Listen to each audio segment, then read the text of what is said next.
பாகிஸ்தானுக்கு பரவிய பயம், சைலண்டான சீனா. இந்திய விமானப்படையின் புது ஆயுதம் என்னன்னு தெரியுமா?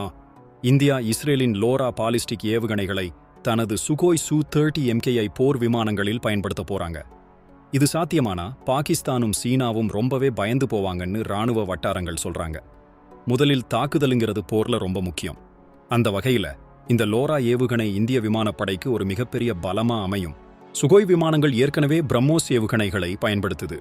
இப்போ லோரா ஏவுகணைகளையும் இதுல சேர்க்க தீவிரமா முயற்சி செஞ்சுட்டு இருக்காங்க. இது நடந்துச்சுன்னா சுகோய், பிரம்மோஸ், லோரா இந்த மூணும் சேர்ந்து சூப்பர் ஸ்ட்ரைக் ட்ரையோவா மாறும்னு சொல்றாங்க. அதாவது விளையாட்டுல ஒரு டீம்ல 3 திறமையான வீரர்கள் எப்படி ஆதிக்கம் செலுத்துவாங்களோ அதே மாதிரி இந்திய விமானப்படை எதிரிகளை நொறுக்கும். லோரா ஏவுகணை 400 முதல் 430 கிலோமீட்டர் தூரம் வரை துல்லியமா தாக்கும். அதுவும் குறைஞ்ச செலவுல. பிரம்மோஸ் எல்லைக்கு பக்கத்துல இருக்கிற இலக்குகளை தாக்கும்னா லோரா எதிரி நாட்டு எல்லைக்குள்ள ஆழமா ஊடுருவி பாகிஸ்தானோட பியோகேலிருந்து தீபெத் வரையும், கராச்சியிலிருந்து சின்ஜியாங் வரையும் எந்த இந்திய வீரரும் எல்லையை தாண்டாமலே தாக்க முடியும். இந்திய ராணுவத்துக்கு இது ஒரு பெரிய மைல்கல்.